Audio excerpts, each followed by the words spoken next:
Welcome to the Fashion is Cool podcast, where we explore fascinating world of fashion and entrepreneurship. I'm your host, Dwight Carter, and today we'll be talking to designer Michael Shead. Michael Shead is a fashion designer, costume designer, and creative director, and he was Andre Leon Talley's mentor. Andre Leon Talley was his mentor. And in July of 2021, Michael was handpicked by Andre to be featured on the Tamron Hall show as one of America's up-and-coming designers. Michael, thank you so much for joining us today. How are you? Thank you, Dwight. Thank you for having me. This is so exciting. Yeah. Michael and I have known each other for a very long time, since the old St. Louis Fashion Week days. Yeah. What was that, 2008? Jesus. Something like that? Nice. You were... Dwight, song's coming up in 20 years, in a couple years. We might have to do something. No, seriously. I think that just really speaks to not only just the power of community, but also like your hard work. And for a lot of people who don't know, Dwight was and is a visionary and someone who didn't work through talking about it, he did it. And he has launched so many careers, so many people who have been on the path of our ways, who've been here and there, dressed celebrities, who has just people on red carpets and so on and so forth. Dwight has been the beginning for myself and the countless other individuals. Now, I think that he doesn't get his full hours enough, but a lot of us won't be here if it wasn't for Dwight. So, well, thank you. Cheers so to much, Dwight. Michael. Thank you so much, Michael. All right, let's talk about it. I know. Thank you. Let's talk about you now. How did you get started as a fashion designer? Fashion chose me. I know she's fashion. I, from the way just as a young age, being very cognitive of things that a little more abstract, things a little more strange, and I think my ADHD and my need to hyper-focus on things really allowed me to fall in love with details, and I began to romanticize things, and I always created these stories innately. And so I remember maybe I was 9 or 10, I saw the documentary of Child Rafucci on PBS, and it was a story about the America's first couturier. And that's when I knew that, oh my God, this is for me. But I actually I actually ran from it for quite some time, growing up in a very traditional Black households. You weren't there to dream. Mm-hmm. You wasn't supported because your parents didn't know what that was, so they don't support something they don't know what it is. So long story short, in a high school, I unfortunately didn't want to take I wanted to take another gym class. They're like, which one fashion designer? I'm like, ew. And I came to fashion design class, and I was already sewing by then, and I never told anyone. But I was heaps ahead of everyone else, and my tenure was way beyond what they comprehend. So, needless to say, when I graduated from high school, there was an opportunity for me to go work for a young Black company called Iceland. They fizzled. Macy's at the time was pouring billions of dollars into the Midwest in small brands, and Iceland was one of the brands that was being developed by Macy's. Long story short, I was a young a design assistant for this company at 18, 19. It was cool. And so that's how like I was bit by fashion, got the bug, caught the bug, got sick by the bug, got kissed by the bug, and then some, and now we're here. Wow. That's so great. Much. Yeah. So how did you get inspired to launch your first collection? Your first ever collection, what was that called? You remember? She stands alone. She stands alone. She stands alone was this romanticized story of this woman that I've always had lived in my head. At the time, I was a intern at a Live magazine, and the right product launch project side. And so I did the second, I did the third. The first time was a show, the second time was a competition. The third time was a competition also. And so I did it. And I thought I should have won, but you know, you Mr. Delusional, thinking that I should win anything and everything. But I lost your first question. And during that time, there was Jarrell from Project Runway alumni who was there, and fellow conversation, and it was on and popping. Yeah. I remember that whole time. That was a fun Oh, time. it was so good. It was My so much question fun. was the tea. But during that time, it was me, Laura Kathleen, Michael Jordan, Shead, Jennifer Neal, Jennifer Neal. and Right. I'm missing one other person.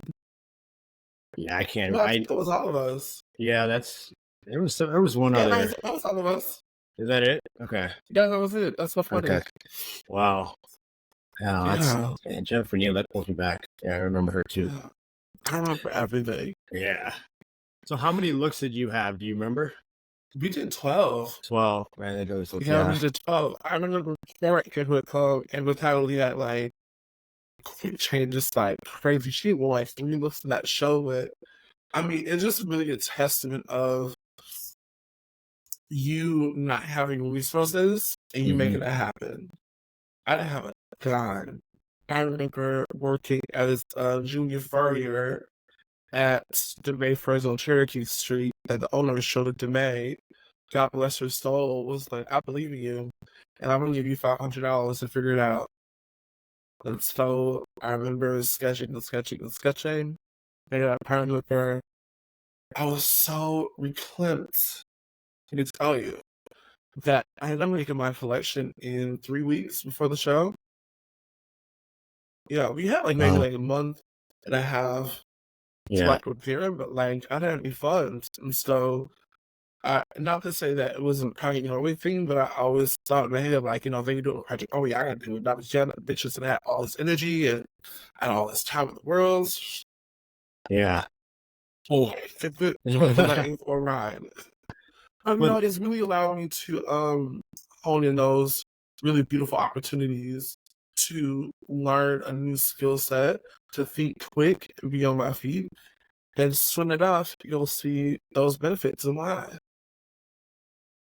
So you basically described a designer that designs up until the last minute. That's pretty much kind of what the job is. It's what it entails. It really is. For 90% of designers in America, that people don't talk about how we're broke. Yeah.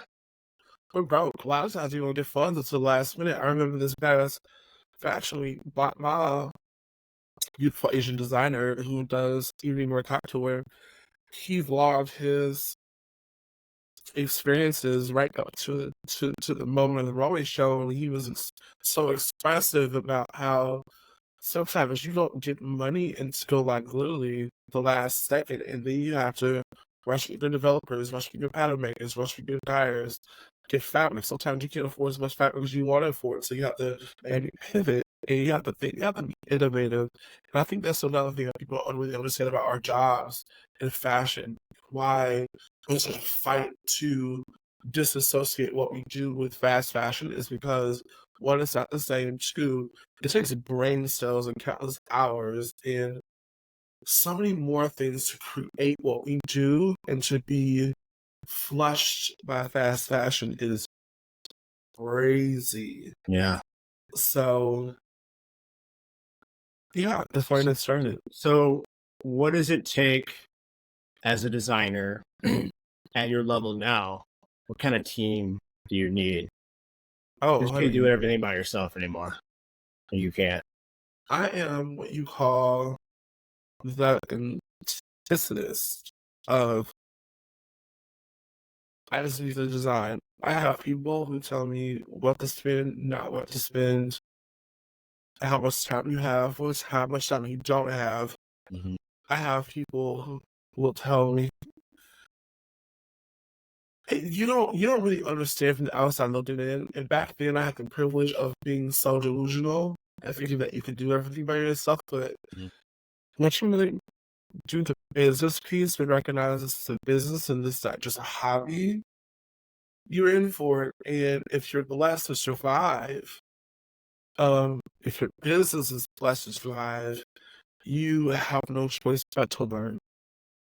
And I've done that. There were a few boutiques that I was in at a young age, and I remember sending them collections of stuff, samples, and because I was so broke.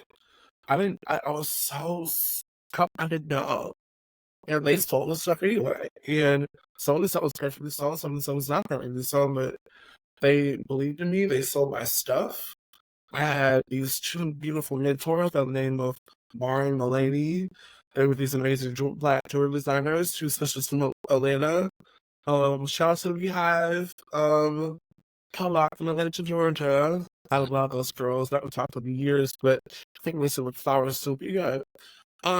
You should not run a business by yourself. It takes a team, and I've been so blessed that I've collected my angels who stay on top of me, who allow me to create. So many designers are not allowed to create. And for me, I've found what worked for my brain and my business now, especially in the fashion climate that we're in, that everything's made to order. I do a made to order business. I buy desktop luxury fabrics, and I produce from there. I don't do the well, I'm gonna start doing small batch production soon, but it takes years to get there. You have to learn who your customers, you have to learn who your client is, you have to learn who's gonna spend that money, and if you want to continue to be in that arena, you have to drop your ego real quick to recognize that, hey, if I'm gonna survive in this business, these are certain tools that I need to learn and adapt to because fashion's not forgiving at all, let alone you have to have people wearing clothes Yeah. to, you know, there's marketing. Now we live in Atlanta PR. Don't we have that all back then? No, I know. You just design something, you put it in the shop, and someone's like, I'll buy it. But now on the global diaspora of fashion, if you ain't ever seen, maybe you need to sit and collect a few pennies before you get out in the world Right. because it's survival for a lot of us. So when you talk about your different clientele and different aesthetics, through all of your collections, how did you figure out who your audience is going to be? Or is it different every time?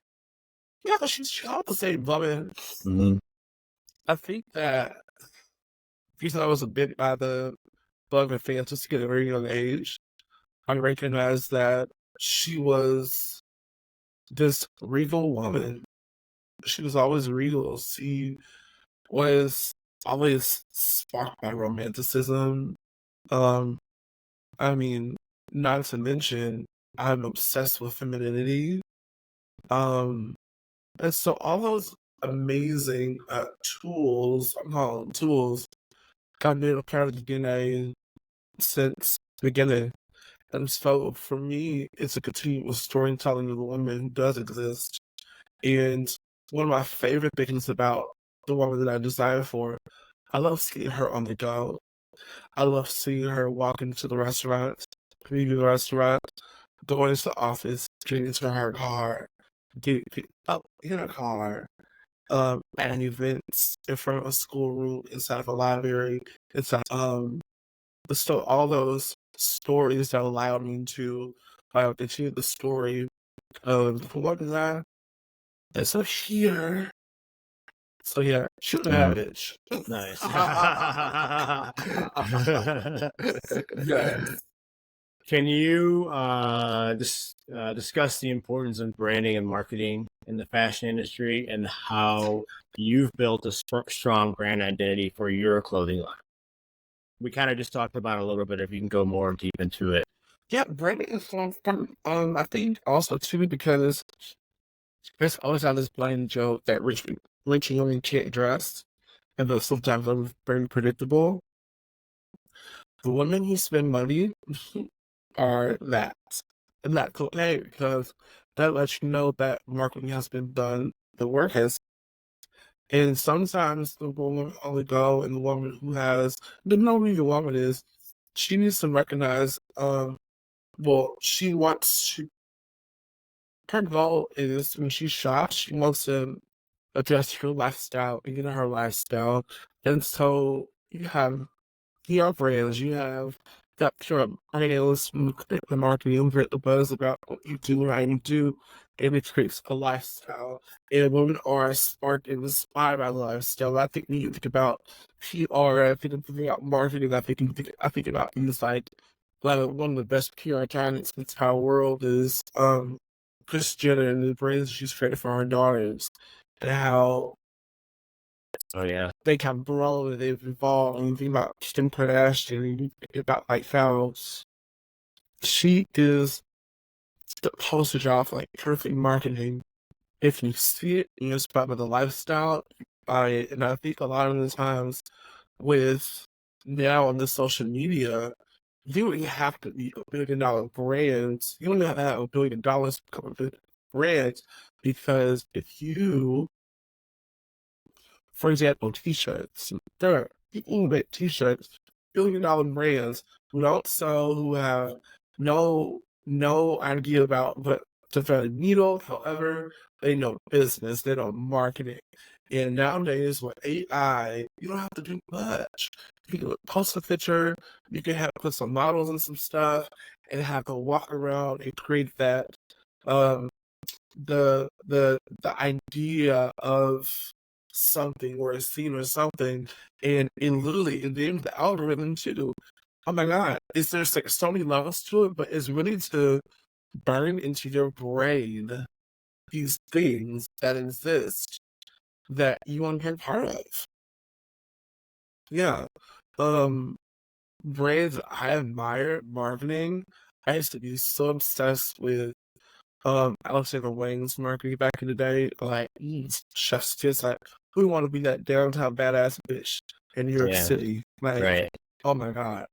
And everyone can speak to that. I remember even like the Dolce Gabbana ad campaigns and the Gucci ad campaigns with Tom Ford. Like you thought about sexy, regal, quiet luxury, and something that was just at the top of the charts. You thought about like Tom Ford, and you think about like Vuitton and from Marc Jacobs era. Is I mean I can go on and on and on and on, but you have to almost super knowledgeable of what's out there to create that world for yourself. It is Mm. really a world. And if you can then within that world, then there's opportunity for you to branch out to thinking bags, accessories, home, bridal, Yeah. fragrance, makeup. It's about really having someone being bit by a bug that you're so obsessed with that you want to just buy anything, everything from these brands. And once you got that, once you got that, it stops you there, and there's Yeah. no looking back. And we all want that. We all Yeah. want that. I want it. This is struggle being a poor creative, especially too finding funds. And so once you have been able to, so I think there's two ways, and sorry, random, but there's two ways to really make yourself a that girl in fashion. You can be so off kilter that everyone in fashion just wants to wear your stuff, and everyone needs to be about you and your brand and being your world. And then you have the ones who are belong to a trend, and they ride that trend, and once that trend fizzles out, they ride another trend, they ride another wave. And so just to bring it back into marketing, there's people who are professionals at not even having their own philosophy, who don't have their own brand DNA. They're just riding the wave. Yeah. And sometimes it's super successful, but it just really depends on what you're willing to put into it, and if you're like, authentic to your brand and what you are and who your own is. So do you follow trends or you set your own trends? Oh, What do you can think? afford to follow trends. And you get out by Yeah. I'm a young black designer. Excuse Yes. me. Yeah. Yeah, no. Yeah, Yeah. So you're a never. trendsetter. I don't think my brain doesn't even allow me to even recognize trends most of the time. Yeah. I I don't. remember I don't last follow trends evening. at all. I don't follow. No. Yeah, I remember my one of my amazing moments. Um, it is rare that I have like amazing like light bulbs that pop off in my head. To speak to your DNA and what you do and how you do things. I was in Paris at this beautiful club called Les Jabou. Mhm. And I remember walking into, so I said a prayer before I get to Paris Fashion Week, and I had this mental list of people that I want to run into. And two of the individuals that I love the most is Lyman and Michael McConnell. I don't know if you know who they are, but just be a look a look at Hollywood Reporter right now. They're on the cover every single year for Stylist of the Year. Um, I run into a woman like that and we start a conversation and immediately Lyman says, "Hey Michael, nice to meet you. I know who you are. I love all the white looks from your recent collection."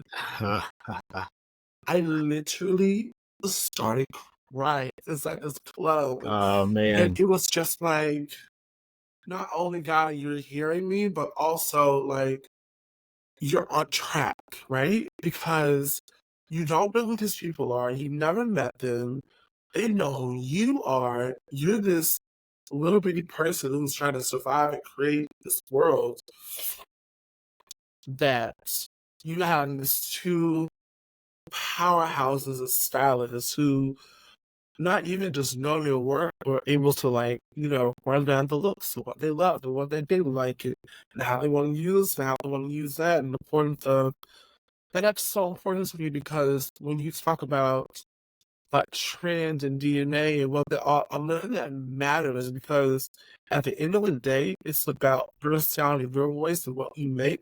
Making noise in fashion is the most important thing that one could do, especially as a young black designer.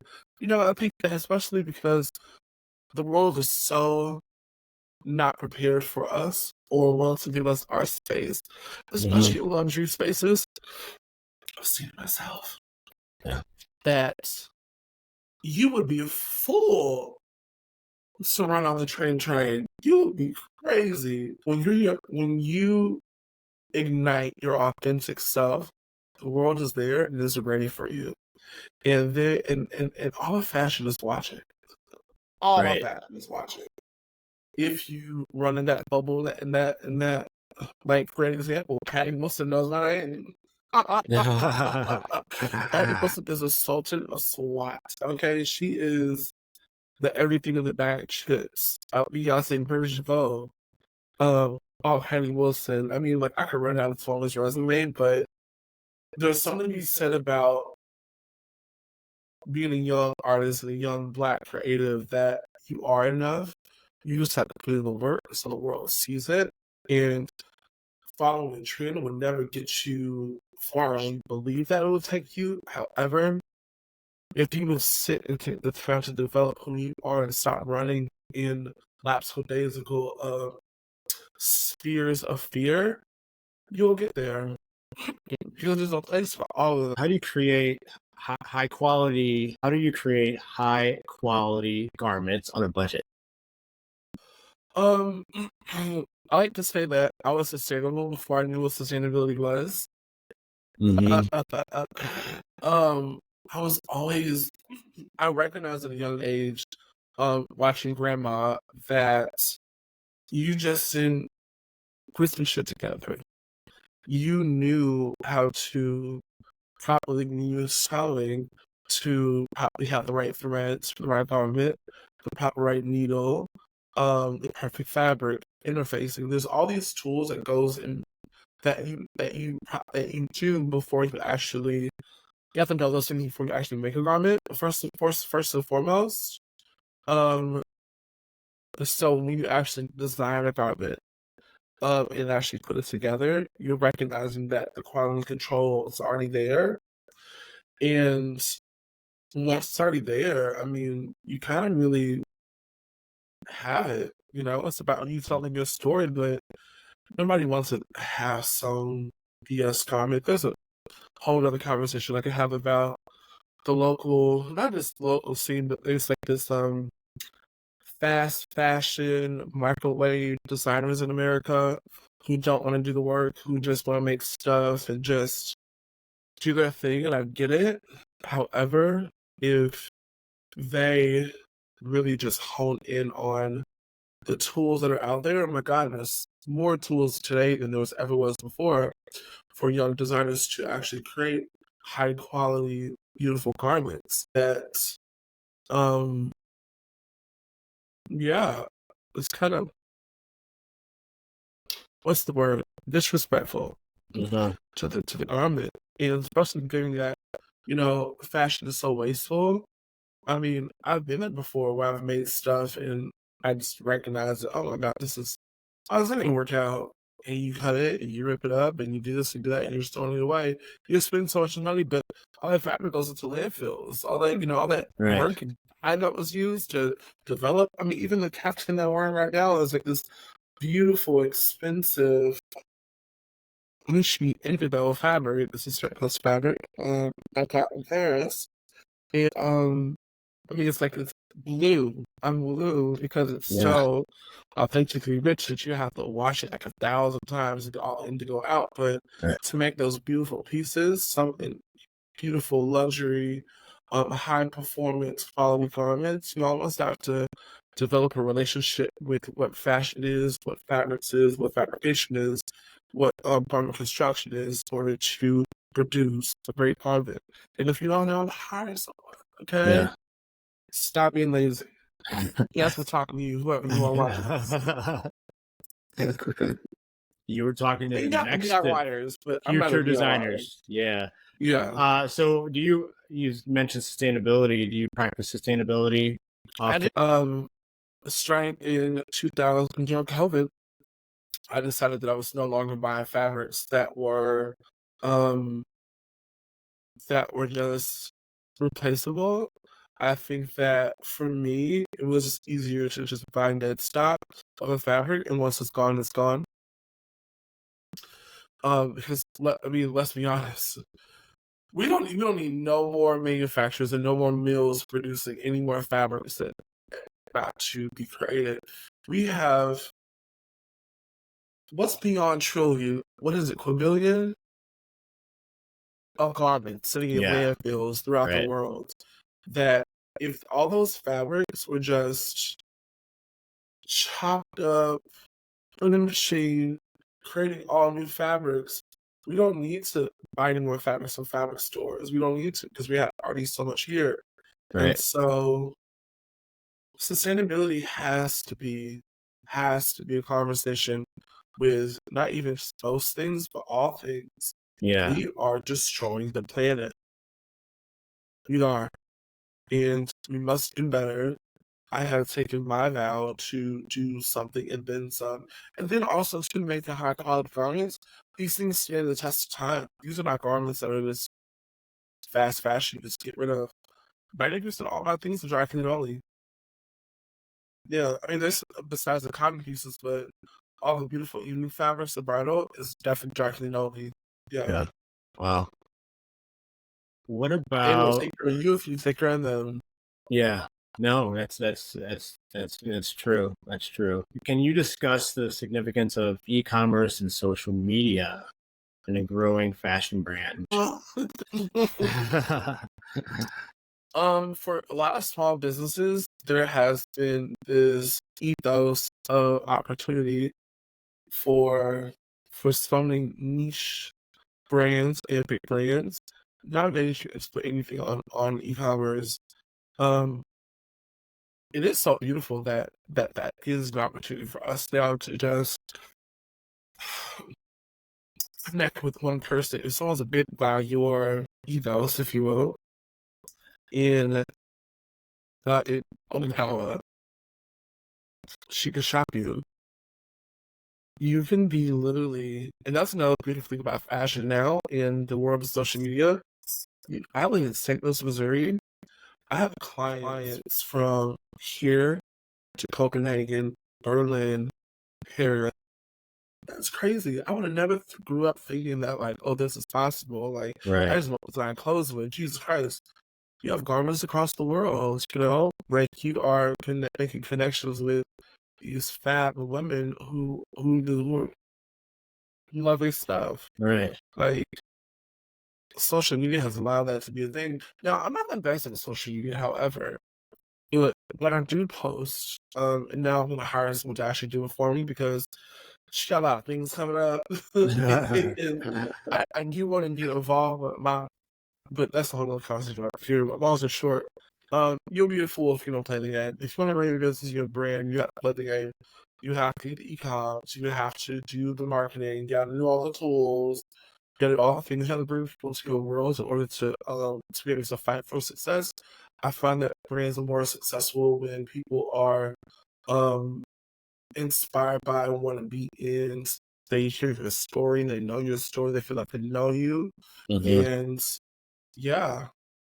So you bring up a good point, and it's something that I always advocate for is keeping fashion design students in St. Louis that feel they need to go to New York or LA or these other cities when, like you just said, social media and technology, you're selling all over the world here in St. Louis. Yeah. So what do you feel? I mean, how do you feel? How do we keep students here? How do we communicate to them that they can run a business without being? I think the conversation needs to start with, what do you have that makes you good enough to not want to follow the trends? When you went to LA and all that, that's a trend. Now, that is definitely a trend. I understand that.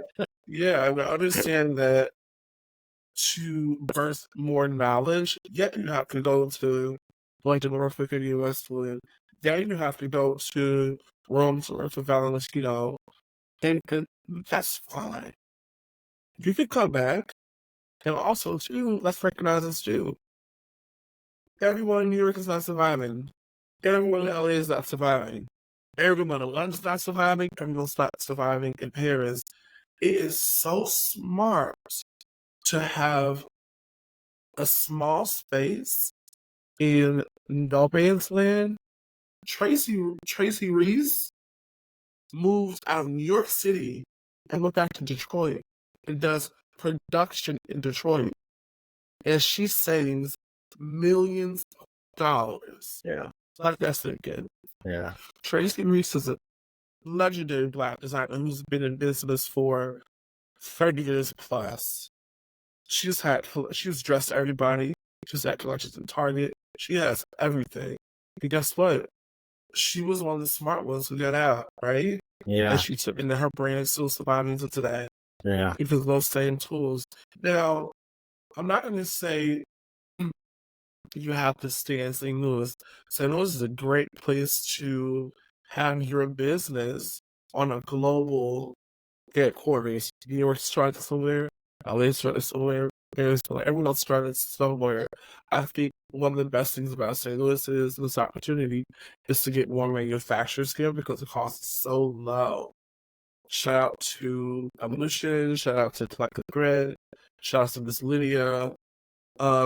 And I have four women who sell for me already, and I'm partnering the Collective Thread to do some stuff. But it is hard as a young designer learning to be a part of. And then also another thing that sales does not have is the networking. There's not a lot of network opportunities. Your business, like there's five. Like you have to have those people. Right. I'm really blessed to have a global tribe who sees me, who recognizes me. And one of the most beautiful things I heard from an individual in Paris was, one of my new mentors was, it doesn't matter what you did before you got here because fashion is so small people think it's this big, and it's actually this small. There are little to no jobs in Paris. People don't talk about how they got there. People don't talk about who gave them the opportunity. I've heard it, okay? I heard it, and and there's more I can say about that too, but unless you have those successes, it's up in the air. But one of my funniest stories is one of my favorite people in the entire world, and one of my mentors is, I call my fashion mother. Her name was Michelle Ely. She is a fashion assassin, darling.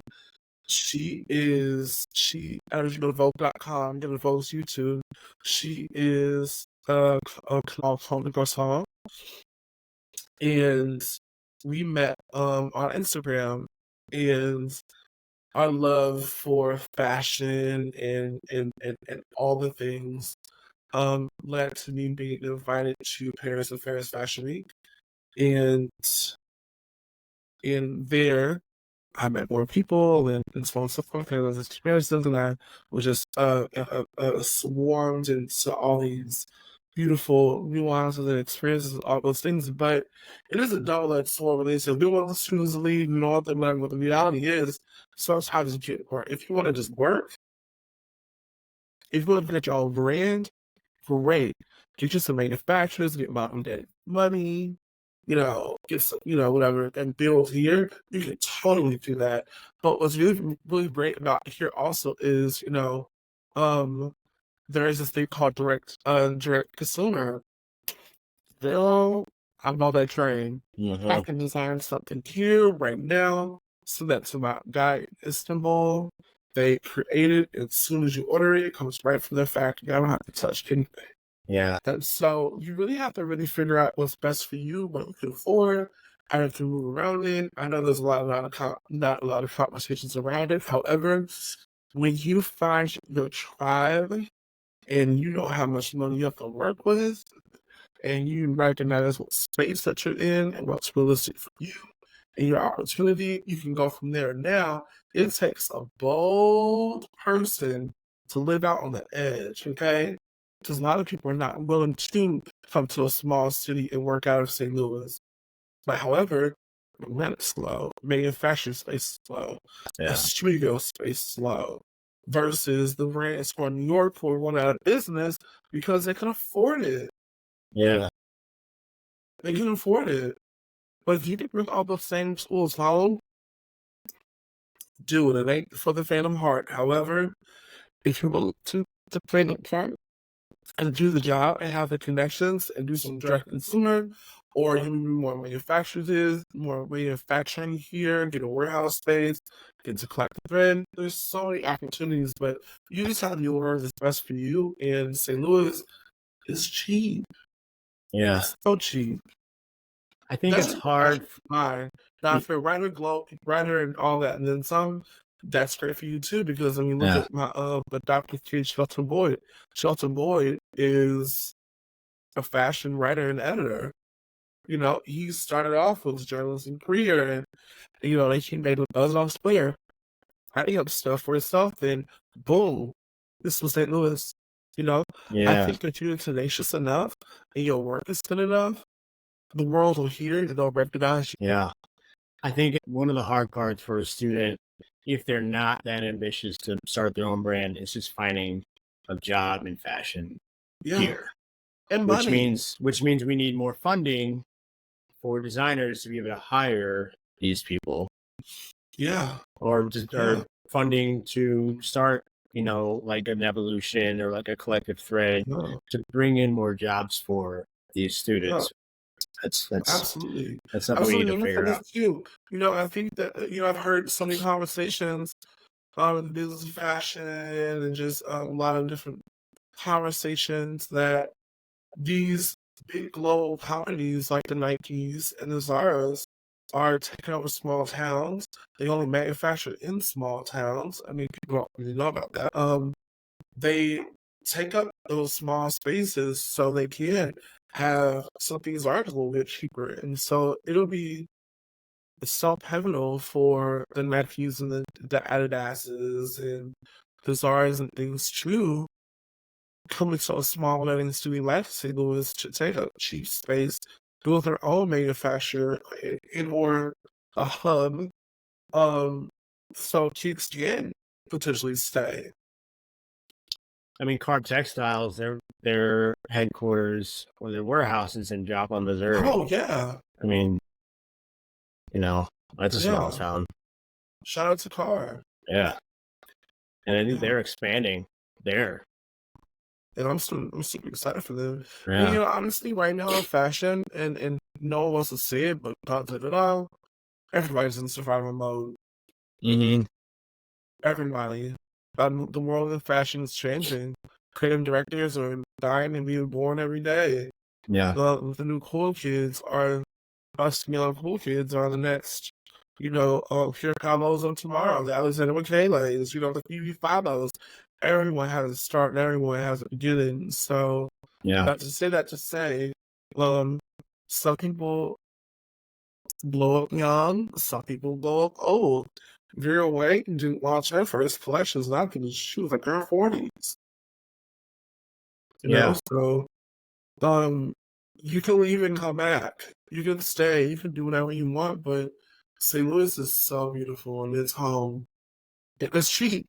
Yeah. Yeah. And I think we figured out a lot to do here virtually and inexpensive over COVID. Oh, absolutely. I'm just blessed and talking about myself again. Well, this is about you, so it works out. Yeah, no, through my social media, Stephen Cole, the president of Fashion Designers of America, tapped me on my shoulder and asked for a mask, during COVID. I mean, the power of social media is so huge. Like, once again, being a small little Black boy from St. Louis, being connected to the CFDA, being connected to Andre, like, literally, like, lining and dining with, like, French royalty. Dream big, never stop. Yeah. I was joking with my friend Steven, and I always say, stop stopping. You'll never get anywhere if you stop, if you keep stopping. And so, to all those babies out there, stop. You're overthinking. Yeah. There's space for all of us. All right, you just mentioned Andre, so I'm going to ask this question. I'm guessing this is going to be the answer, but what have been most of the rewarding moments in your journey as a clothing designer? Oh, God. Harnessing the truth. As a fashion designer, and as a fan, you love, the design aspect of it, but it's really about you emoting a story and you being able to hold in on that story and just tell that story so vividly. And I'm not a big relaunch right now, but I feel like I relaunched during COVID, but this upcoming that I did in my career is like everything that's that's been like collecting, and I'm so excited to show the world what's coming, because it's actually way bigger than me, and it's launching, myself on a global platform and being seen by the global consumer and working with celebrities and being validated by not only, if I was validated on that, but just, having these individuals just really watching me and thinking that, and not just thinking that I was enough on them, but being validating you enough. But Andre taught me that, kid, not only you're enough, you're more than enough. And just keep on creating. Don't stop. Even if you take a bed sheet, you're 99 years old, still create. And so for me, that's for all the tools and all the connections and all the things that I've collected with essential relationships, truly. They're organic relationships with people. I really have to see it for you and believe important to you for you to really get some success and some steam and never burn bridges. Oh, yeah. Never burn bridges, because people will never forget how you made them feel or you treated them. That is so true. in what you say and how you sit around. Yeah. You never know who's Some listening. people can never sit in the rooms because of the behavior. There's egos that are beyond Pluto who would never sit in the rooms because of these things that are not associated with what fashion and beauty is. Yep. I've seen it all. I've heard it all.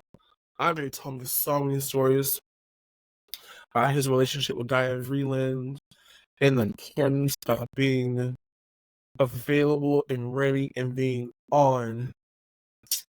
Jesus Christ. And his opportunity to work with Diane Vreeland after being ousted by his own community during the Jim Crow style, of course,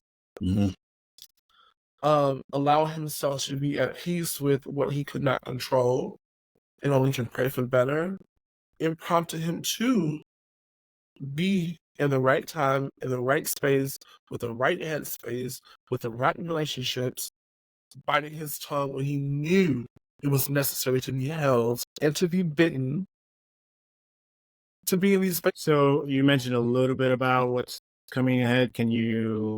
What are your goals and what's, can you talk anything about it? Show the world. My goal is to soon I will be international in places, having sales appointments and show in Paris, Japan, Los Angeles, red carpets, covers of magazine, VMAs, music video, Oscars. I'm excited. Can't say much, but America, y'all not ready for Michael Shead.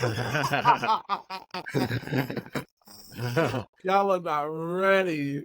But y'all can do it too. Work the ass off, believe in yourself. Even if it doesn't make sense right now, keep on working. And if you're lucky, the world will pay attention. If you really work your ass off enough, it'll make some money. Yeah. And you're doing that from St. Louis. Exactly. That's crazy. Yeah. All right. I got 2 questions for you, non-fashion related. Favorite vacation spot? Michael Shead. Oh, Paris, France. Why? Oh my God, the fantasy. Yeah. Oh, just for me. I mean, just for me, Paris, France is it's something that you just, God, it's a different world. It's a different world. The food, the culture, the people. Paris is Paris. Mm-hmm. Love. Also to Orlando, Florida. From Paris to Orlando, Florida. Love Orlando, Florida. Oh my God. Yes. I'll take it. Second question is favorite color. Oh my God, don't do this to me. Name 2 colors. There. Wow. One is beige. Probably so beige. And taupe. Beige and taupe. All right. Beige and taupe. Those are Michael Shead's favorite colors. It's so weird. I know. And it's so funny because for the first time last season, I used beige for the first time. No, that was khaki. It wasn't beige. I've used beige for the first time last season in the collection. Never used taupe. But they're my favorite. But I don't necessarily have to put them in the collection for them to be, broadcast my favorite. Right. But they're 2 of my favorites. Okay. Yeah. Right. And there's so much. Oh my God, there's so much more. So I'm gonna call it Mun beige. There is this amazing Japanese restaurant in Paris, France, in the Champs-Élysées that they have these